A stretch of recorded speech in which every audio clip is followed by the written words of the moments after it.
Israel is trying to sway the opinion of Israel among young people in particular. All of the firms that have been hired by Israel in the last month, which, by the way, there's been 6 of them, which is more than Israel has hired under FARA in the previous 2 years combined.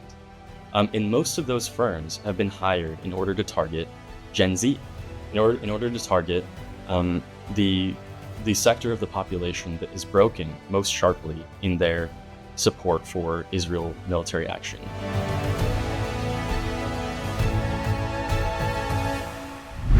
Hi, I'm John Kiriakou, and welcome back to Deep Focus. In an explosive new article published by the Quincy Institute for Responsible Statecraft, the Israeli government is spending $6 million for an American firm to try to make ChatGPT more pro-Israeli. Clock Tower X, that's the name of the company, will generate and deploy content across platforms, help game algorithms, plus manage AI frameworks to make them more friendly to the Israeli cause. With the American Israel Public Affairs Committee, also known as AIPAC, already wielding more authority on Capitol Hill and in political races all across the country, how much more mindlessly pro-Israel does the country need to be? We're going to talk about this with the article's author. Nick Cleveland-Stout is a research associate in the Democratizing Foreign Policy program at the Quincy Institute for Responsible Statecraft. Previously, he conducted research on U.S.-Brazil relations as a 2023 Fulbright Fellow at the Federal University of Santa Catarina, with a particular focus on the influence of American think tanks in Brazil. Nick is also a former Marcellus Policy Fellow with the John Quincy Adams Society, where he authored The Case for a Green BRAC. His work has appeared in Responsible Statecraft, The Nation, The Intercept, The Brazilian Report, Inkstick, and In the National Interest. So, Nick, thank you for joining us. I didn't expect to see something like this until I saw your article. Yeah, great to be with you here, John. It kind of shocked me too, because I think that this is, especially that ChatGPT angle, is something pretty new that we're seeing. I mean, people are starting to use ChatGPT similar to they would a normal SEO like Google. I mean, I have a lot of friends. I do it myself sometimes. Sure. Where I'll go to ChatGPT and ask it a certain question. And so the idea behind it, is that next time someone goes to ChatGPT and says, tell me about, is Israel committing war crimes in Gaza? What's happening on the ground there? People have a lot of questions. This is something that, they're not letting reporters into Gaza. So it's really difficult to get accurate information out there, and allows Israel to frame a lot of the debate. So when people go to ChatGPT next time, because of this firm's work, maybe they'll come across more pro-Israel messaging. A couple of things, too, about ChatGPT that I think are important. First of all, because it's constantly learning, it sometimes lies. It won't say, if you ask it a question and it doesn't know the answer, it won't say, I don't know the answer. It'll give you what it thinks might be the answer. When it first was made public, I went on ChatGPT and said, who is John Kiriakou? And it said, John Kiriakou is a former CIA officer, a whistleblower on the CIA's torture program, et cetera, et cetera. He graduated from the University of Maryland and earned a master's degree in peace studies at the University of Bruges, Belgium. Okay, I couldn't even find the University of Maryland. I've never been there. I certainly didn't graduate from the University of Maryland. And I've never been to Bruges, Belgium. I've never studied peace studies, and I didn't even know there was a university there. So I went back on ChatGPT and I said, you are incorrect. John Kiriakou earned a bachelor's degree in Middle Eastern Studies and a master's degree in legislative affairs from George Washington University. And then ChatGPT came back and said, no, you are incorrect. John Kiriakou graduated from the University of Maryland and the University of Bruges. So, like I say, I mean, that's kind of funny. It's not, but it is. It's constantly learning. Well, what you say in your article, and I want to read this because it's so important, at least 80% of content Clock Tower produces will be, quote, tailored to Gen Z audiences across platforms, including TikTok, Instagram, YouTube, podcasts, and other relevant digital and broadcast outlets with a minimum goal of 50 million impressions per month. Clock Tower will even deploy websites and content to deliver ChatGPT framing results on GPT conversations. In other words, Clock Tower will create new websites to influence how AI GPT models, such as ChatGPT, which are trained on vast amounts of data from every corner of the internet, frame topics and respond to them, all on behalf of Israel. So what you're saying here is that this company is going to overwhelm the internet with information in support of Israel, just so that anytime somebody asks ChatGPT a question about Israel, the response is going to be pro-Israel. Is that right? Yeah, exactly. I mean, yeah, as ChatGPT already, as you say, like has all these kinds of flukes, and it repeats this information very authoritatively. The way that it's telling you that you went to the University of Bruges, which, by the way, I have been there, and it is a nice city. So I recommend adding it to your bucket list, even if you didn't have the privilege of attending university there. But yeah, it's really concerning, and by the way, the person that is tasked with carrying this out is a guy by the name of Brad Parscale, who has quite a bit of Oh, experience in running these kinds of campaigns, engaging in all well, kinds of like and he guerrilla was internet warfare right. tactics. He was the Trump campaign manager, was he not? Yeah, exactly. He was the former Trump campaign manager in 2018 and 19, I believe, or 19 and 20. And he had a very public falling out with Trump, although seems to have reconciled in some ways. But he was in 2016, when he was working on the 2016 campaign, he was also the Trump campaign official that hired Cambridge Analytica, the firm that was engaging in this kind of like social media micro targeting campaign, and has been hired by a bunch of different governments to help out with their elections. And um, so Parscale is someone that is kind of at the forefront of employing new weapons of the internet against political enemies. And so in this case, Israel has hired him on this $6 million contract. Which, by the way, I mean, I see a lot of contracts under the Foreign Agents Registration Act, which is the U.S.'s foreign lobbying law, which is really kind of just mostly a transparency law, in which you're able to see what different firms and American lobbyists are doing on behalf of foreign governments. And $6 million is huge by pretty much any metric. I mean, there are very few contracts that I've seen that rise to that level. Um, so this is very concerning, and it's the next iteration of this kind of guerrilla warfare taking place on the internet.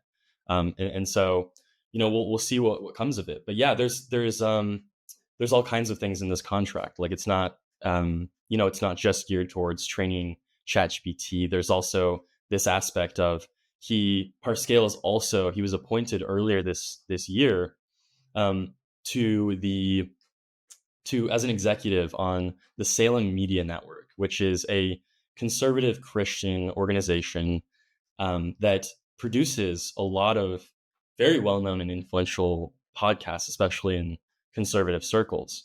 It's the group that produces the Charlie Kirk Show, the Hugh Hewitt Show, the Right View with Laura Trump.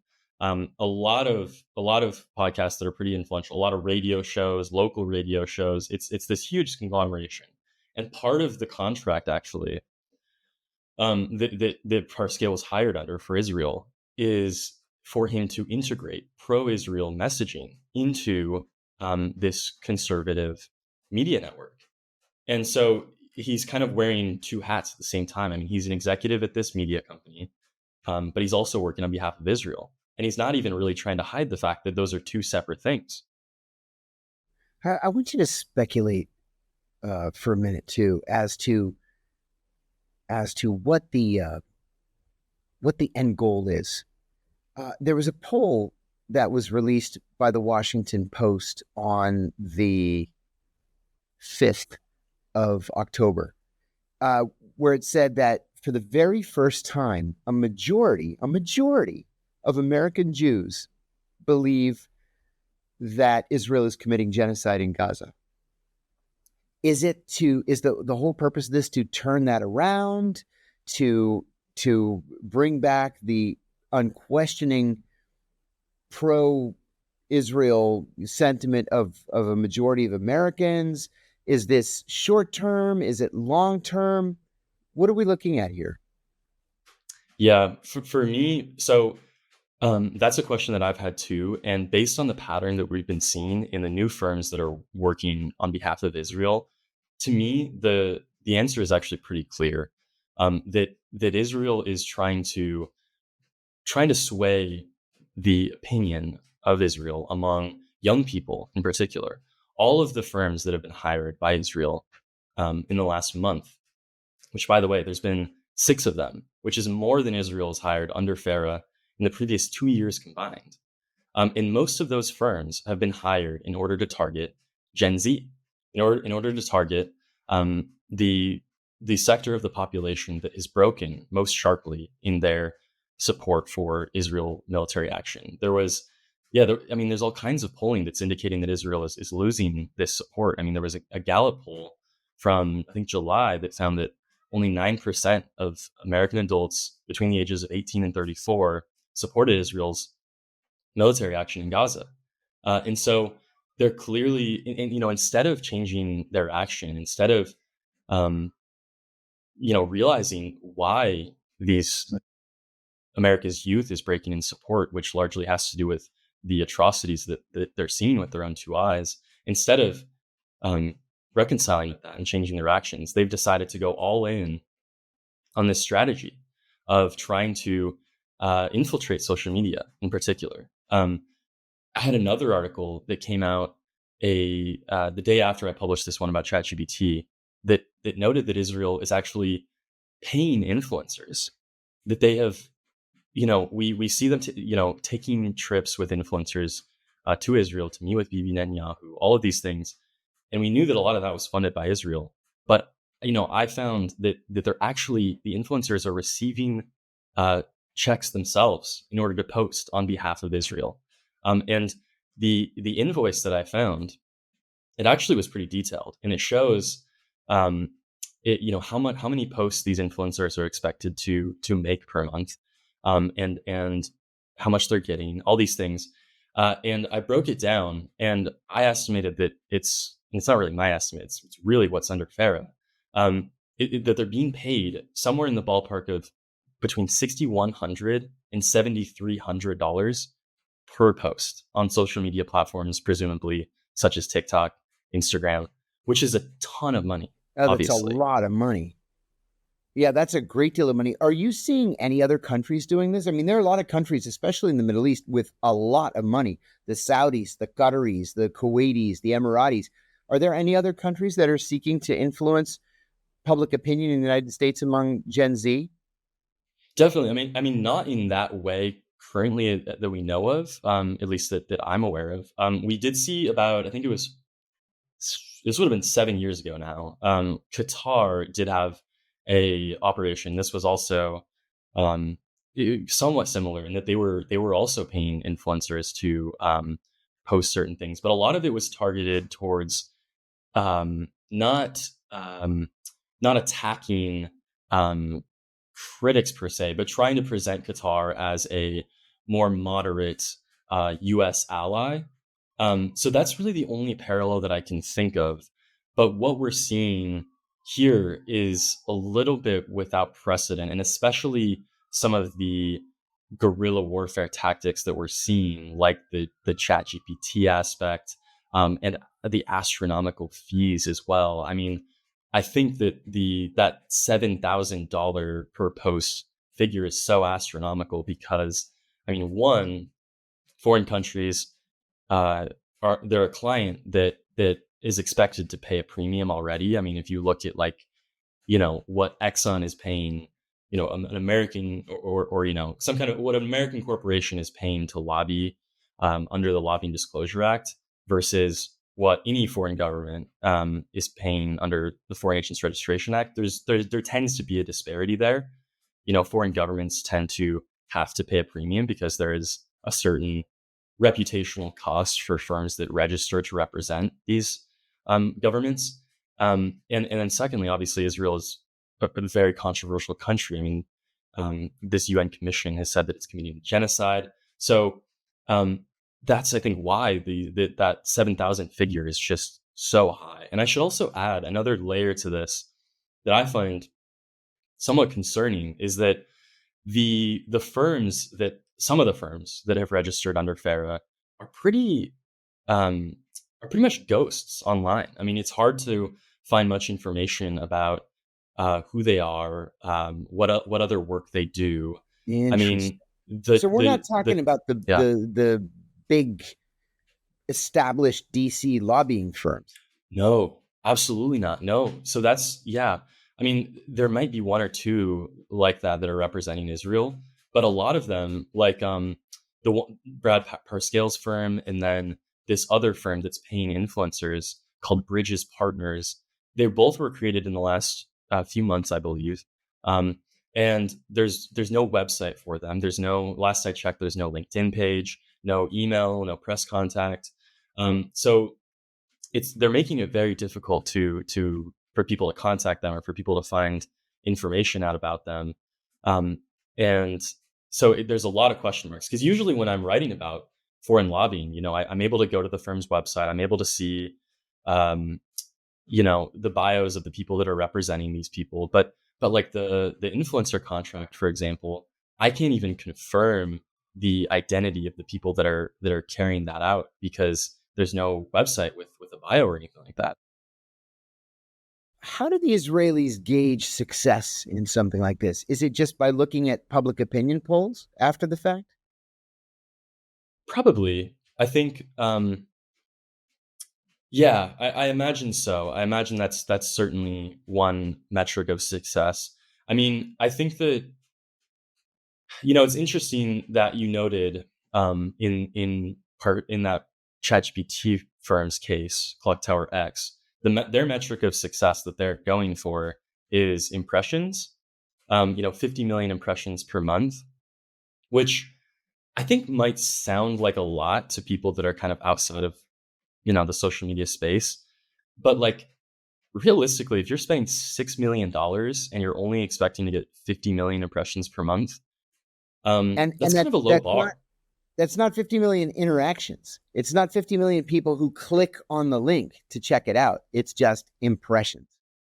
Just impressions, which is like notoriously one of the easiest or maybe worst metrics for success, because it's pretty, I mean, you can boost posts, you can do all kinds of things that might give the impression that you're getting more views, but like that doesn't translate necessarily to either engagement or actually swaying opinion polls. I mean, if I imagine that's like a metric that the firm proposed to Israel as a way to measure their success, as a way of showing that they're probably having more impact than they actually are.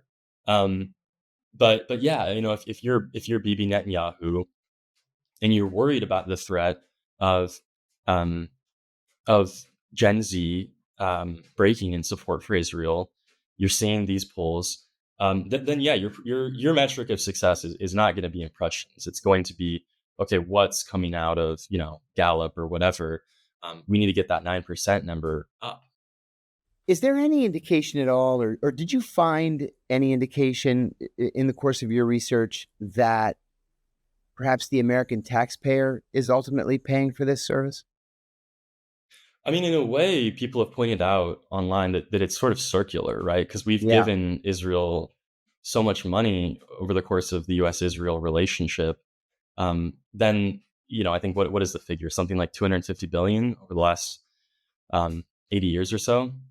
I think it might even be higher. And so people have pointed out kind of that circular nature, right? Where like Israel, that money flows from the U.S.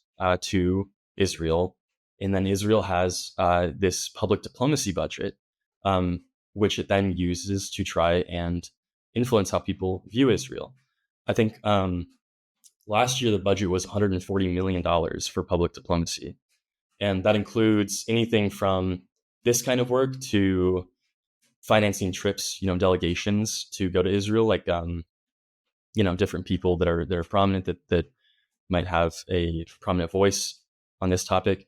And we've actually seen that Israel has increased that budget. I mean, they appropriated, I think, 140 million for fiscal year 2025, and just last week, Haaretz reported that they had increased that by $40 million just through the end of this year. So, there is kind of a circular nature where it goes from the U.S. to Israel. Israel then has this budget where they spend a lot of money trying to influence how other countries, in particular the U.S., because they rely so heavily on U.S. support. And then that money kind of trickles back into the US in a weird way.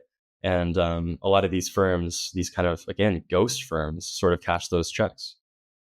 Did you find any indication that Brad Parscale's firm is not the only one providing this kind of service? The reason I ask is that the Israelis are practically legendary in going after elected officials, for example, who are not sufficiently pro-Israel. They will primary the daylights out of people, and more often than not, they win.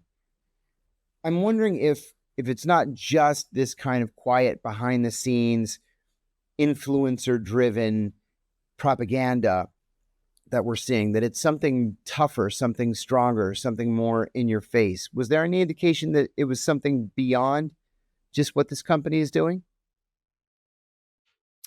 Oh yeah, there are um, a lot of different things that Israel is doing. There are a number of firms that have registered under FARA that give far fewer details around what they're doing for Israel, and that's something that me as a researcher looking at these firms and knowing that FARA has requirements for their transparency, it can be kind of annoying. But like there were 6 different firms that registered for Israel this month, and that a lot of them just give indications. Like there's one called Targeted Communications that says that it's doing media outreach on behalf of Israel. There's another one called Genesis 2021, and they don't give many indication of what exactly they're doing. But there's one interesting through line between all of these firms, which is that it's being run out of a company in Germany called Havas Germany. And so Havas has actually been working for Israel for quite a long time. I think initially it started working for Israel in 2014. But although it didn't register under FARA, I believe, until 2018. Um, and and so this company in Germany has been subcontracting all of these firms. And so a lot of it is being run out of there. So that's kind of the more we know about what Habas Germany is doing, the better. But it seems like Israel has really entrusted its strategy, its social media strategy in reaching out to these people, whether that's more surreptitious tactics behind the scenes, training the algorithms, or the more in your face stuff, like paying influencers directly and all these things. It seems like all of that runs through this company. Let me ask you, I know you're not a lawyer. You're a researcher and I would call you a journalist as well. Yep. But I am struck by Israel's forwardness in trying to purchase influencers. I'll just come right out and say it. Trying to purchase influencers by paying them per post. Again, I know you're not an attorney, but is that legal? I mean, technically, these influencers would be working on behalf of a foreign government, which would then make them liable to FARA regulations. They would have to register as a foreign agent. Is that happening? That's a great question. Somehow getting around this? No, I'm very glad you asked that question because no, I'm not a lawyer, but I have been speaking to quite a few experts on FARA, and they have told me that because I had the same suspicion, the influencers themselves should be registering under FARA, and they're not. They have not registered under FARA. We don't actually know who those influencers are. We don't know who's getting paid to post on behalf of Israel. And according to the letter of the law, we should know who those influencers are, because if you are distributing information on behalf of a foreign government, um, in an intent to influence either U.S. political opinion or policymakers, then the U.S. public deserves to know what the details of the contract and who you are. I mean, the same way Marjorie Taylor Greene actually pointed this out in a couple of posts on X, and then also I think she went on the One American News show and talked to Matt Gaetz about this.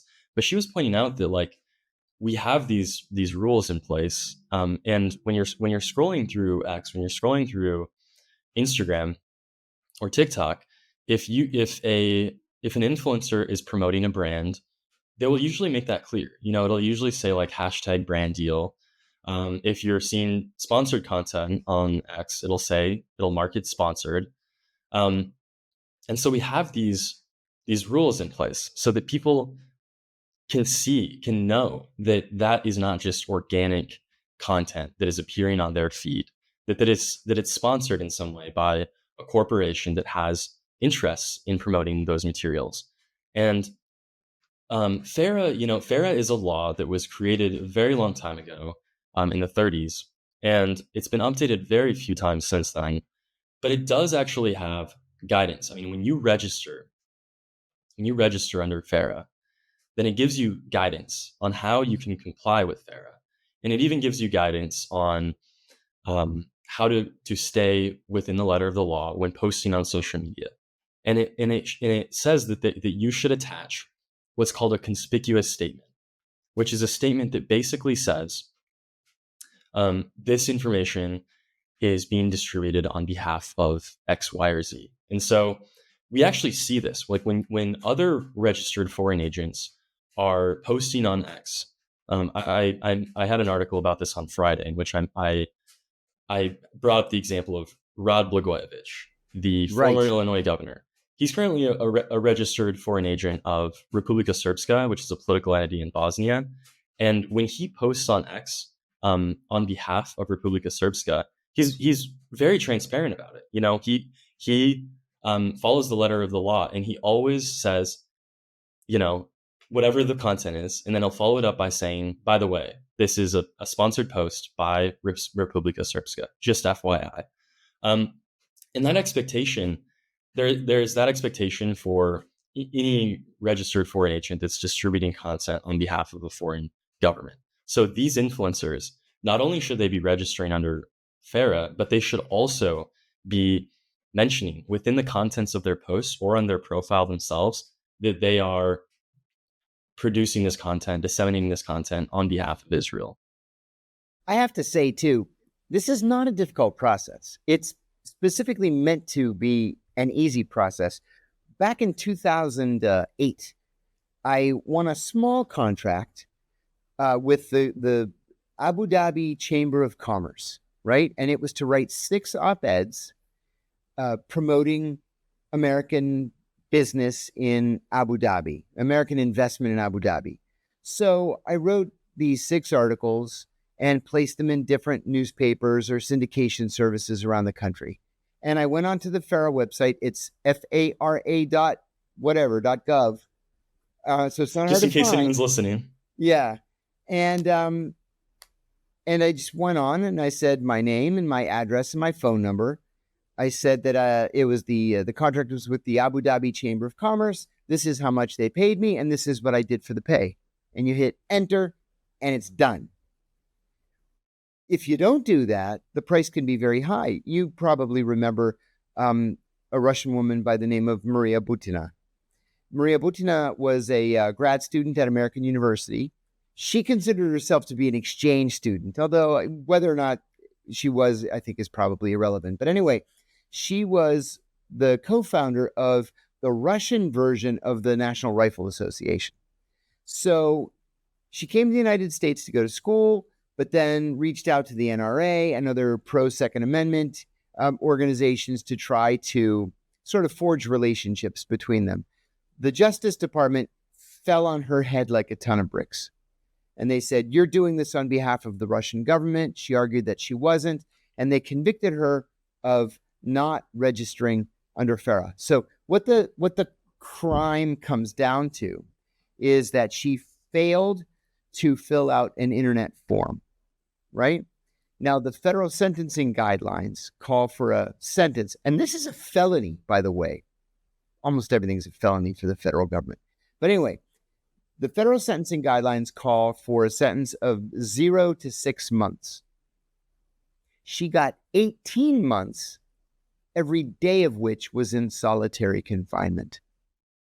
Well, Nick, I haven't seen any articles in the Washington Post or the New York Times saying that pro-Israel influencers or pro-Israel lobbyists have been arrested and charged with violating the Foreign Agents Registration Act.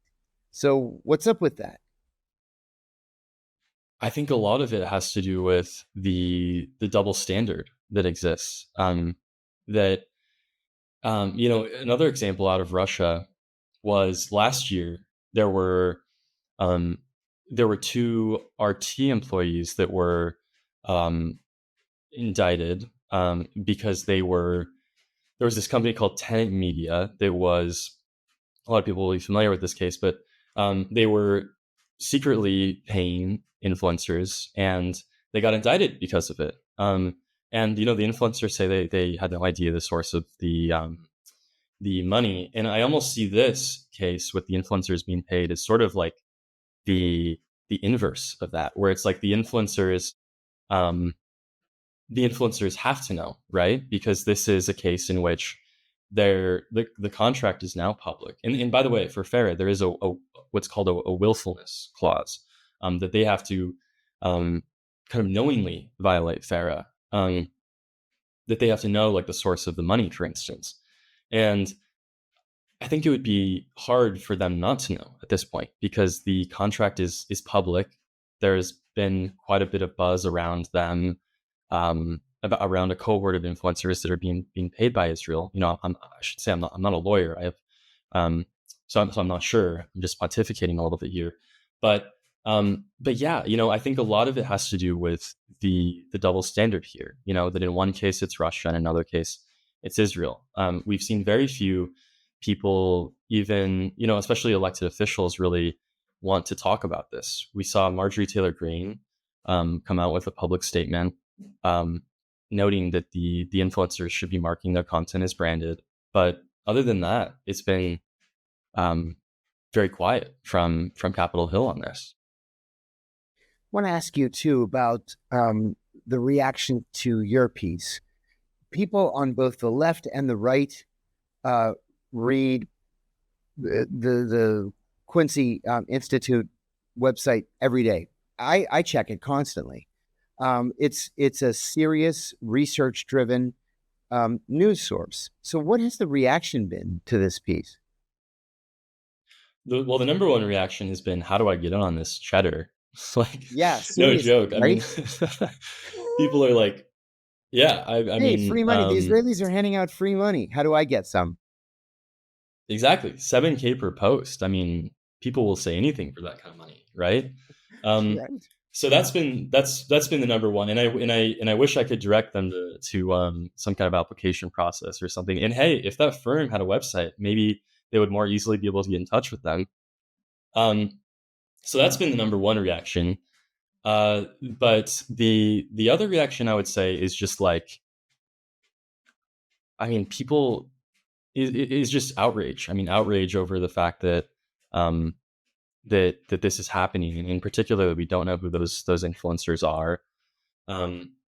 So you see all kinds of reactions, but I think people are starting to pay attention to the ways in which Israel is conducting a lot of this outreach.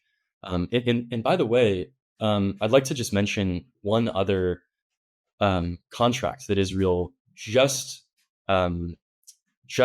contracted a few days ago. It's a firm that I think just illustrates a lot of this even further, like the extent to which they're going to conduct this kind of outreach. They hired a firm called Show Faith by Works, which is California based, and it's a firm that's conducting a lot of outreach to Christians. It has a list of dozens and dozens, I think over 100 different churches in the American Southwest. And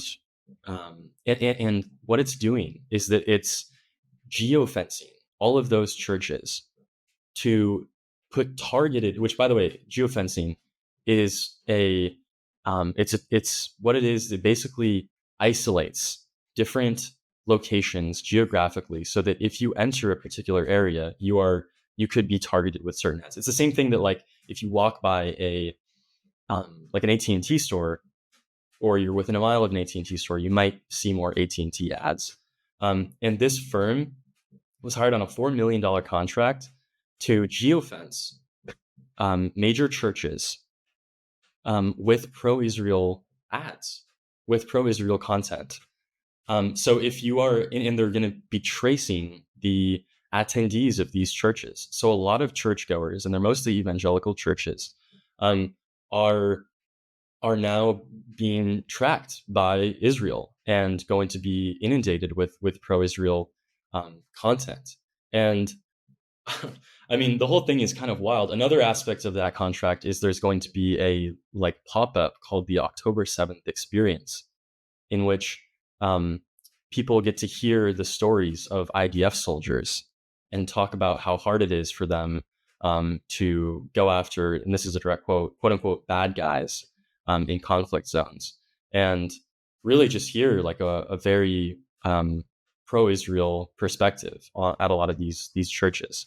And that has gotten very little attention, and it just is another firm under FARA that, like, it goes to show you the lengths to which they're going to conduct this kind of outreach across the U.S. And not to get too far afield, but one of the things that has both surprised me and bothered me a great deal is the vociferousness with which American evangelicals and evangelical churches have unquestioningly supported Israel at a great cost to indigenous Christian communities in Palestine. Right? There have been Christians in Palestine for 2,000 years. I mean, obviously, it's where Christianity originated. There are Palestinian Orthodox Christians, Palestinian Catholics, who are being wiped out, literally wiped out. Their homes being forcibly taken. They're being expelled from the country. Most of them, frankly, have moved to the United States. And the evangelical churches are perfectly happy to be party to that. And they don't see the irony or the hypocrisy that's involved in that kind of a policy. I just don't understand. And all of that history that you're mentioning from that is absent from the outreach that this firm is conducting. Obviously, I mean, they're presenting a very they describe it as like pro-Israel, and not just pro-Israel, but anti-Palestinian talking points. And they're talking about how Israel is on their side, and they're erasing a lot of that history. Frankly, I mean, you don't see mention of that in those documents. What can you tell me about the view of all of this from Capitol Hill? Is there really anybody that's interested in FARA or the failure to register under FARA? Is there anybody that's interested in pursuing this to the next level? For example, maybe looking at the influencers and the money they're taking? It's possible. I would just love to. I've been talking to a few staffers here and there about this. Marjorie Taylor Greene is the only one that's gone on record about this. But I absolutely think that Capitol Hill needs to take this seriously. I mean, especially if you are, like, the very least read a letter or something. I think that that or at least some kind of public statement saying that these influencers need to be following the letter of the law. I mean, FARA has been gutted in a lot of ways by the Trump administration. Pam Bondi issued this memo at the start of the Trump administration saying that they were only going to enforce FARA in cases of quote unquote traditional espionage. But that doesn't negate the fact that the influencers themselves have to comply with FARA. I mean, FARA is still the letter of the law. I mean, it might not be traditional espionage. I'm certainly not saying that they need to be criminally charged or anything, but they need to be, like, FARA needs to send a letter to the firm, saying, hey, by the way, you're missing some information. There are a few people, 14 to 18 to be specific, short form registrants, foreign agents that are missing from this contract. So, if you're a member of Congress and you're looking, and you're concerned about the ways in which foreign governments have influence over the U.S., and concerned about the especially lack of transparency that we sometimes have about foreign government influence into the U.S., then this is like a slam dunk, I think, that they should be engaging in. But you see a lot of silence and complacency from people that don't necessarily want to waste political capital on something like this. So what's next on this, and what's next for you at the Quincy Institute? I'm going to keep following this and seeing what else is out there. I expect at the rate that this is going, that there are going to be more firms that register under the Foreign Agents Registration Act for Israel, and people can also, I have a tip line open. I've got an email in my Twitter bio that I would love to hear from you if you have any information about any of these kinds of stories. As for the Quincy Institute, we've got a bunch of different programs. I encourage folks to check out our website. This kind of work is really just me and my team. We read about defense policy, military industrial complex, the influence industry, think tank funding, those kinds of things. But we have other programs that focus on the global South, East Asia, Middle East, and also, a attempt to take on like UN Security Council reform and things like that, envisioning what a future international order could look like. So we have all of those kinds of programs on our website, and then we've also got this online magazine that you mentioned, Responsible Statecraft, which is kind of our online magazine that produces a lot of more short form analysis and reporting than the long form research. So I encourage folks to check out those two websites if you haven't already. Yeah, I happened to be in Los Angeles last week for a series of podcasts, and one of the things that struck me, it was just kind of coincidence that three of the podcasters that I spoke with over the course of the week were not just Armenian American, but they were actually naturalized American citizens from Armenia. And independently of one another, all they wanted to talk about was the Turks and how the Turks are getting away with murder, and the Turks don't register under FARA, and the Turks have all the best law firms, and the Turks have the best lobbying firms, and then the Armenians don't stand a chance against the Turks. And I said, look, I'm a Greek citizen. I'm a dual U.S. Greek citizen. I said, Greece has money and is, Western in orientation, and it can't compete against the Turks. Well, imagine having to compete against the Israelis. It's just not possible. There's not enough money, especially when the deck is so stacked that it's not just Israeli money we're talking about here. It's probably American taxpayer money as well. This is a tough uphill fight with a long way to go. It is. Yeah. Yeah. It's a battle between kind of this like astroturfed top-down campaign coming out of Israel, where they're contracting this German company, which is then subcontracting a ton of different firms to produce this kind of content against what is this, this like organic movement of people that are questioning what is this historical ironclad relationship between the U.S. and Israel.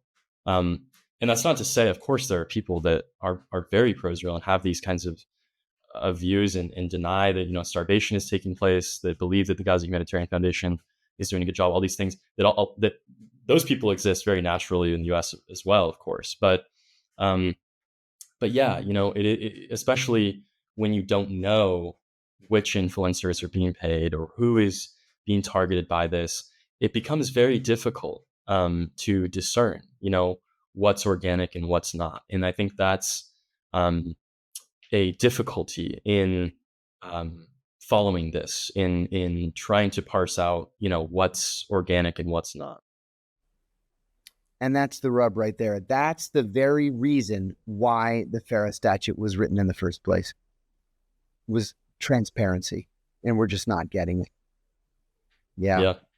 Well, Nick Cleveland-Stout, tell us again what you're working on in the near future at Responsible Statecraft. We can send people to the website. All kinds of things. They'll have to wait and see. But yeah, go to Responsible Statecraft. I believe the URL is responsiblestatecraft.org. We're putting out at least a few articles a day on there, and encourage folks to check it out. And that's all I'll say about that. I'll be a little bit cryptic.